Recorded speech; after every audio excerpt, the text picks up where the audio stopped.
घरे पड़ी कि कहा खराब नजर लगी रोचे स्वास्थ्य समस्या हेबा काम बिगुड़ुची जानतु उपाय। घर उपरे खराब नजर पड़े समस्त स्वास्थ्य उपरे प्रभाव पड़ी थाए।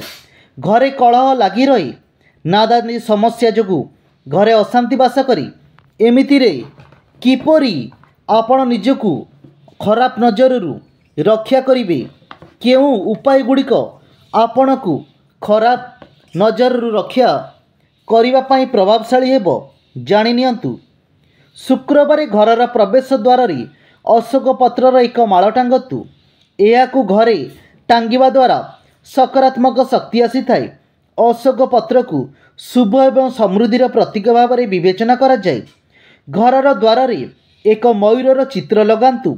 यह घर को आसुथिबा दुष्ट शक्ति को दूर करिवो।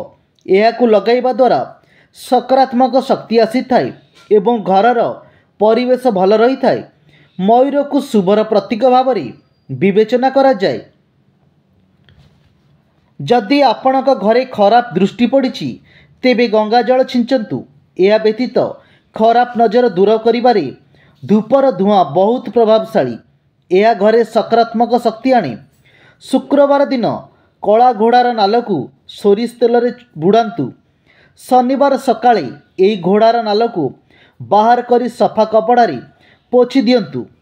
यह सम्मुखरे दीप जाली शनिदेवंकु खराब नजर दूर करिया पई प्रार्थना करंतु।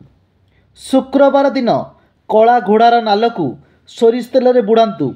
शनिवार सकाळे एई घोड़ार नाल को बाहर करी सफा कपड़ारे पोछि दियंतु। यह सम्मुखरे दीप जाली शनिदेव को खराब नजर दूर करिया पई प्रार्थना करंतु। घरे खराब नजर बहुत विपदपूर्ण होई पारे। एही कारणरू आपणक काम संपूर्ण हेबा पूर्वरु बंद होई पारे। यह जोगु यार प्रभाव घर लोकंक स्वास्थ्य उपरे देखिबाकू मिली थाए।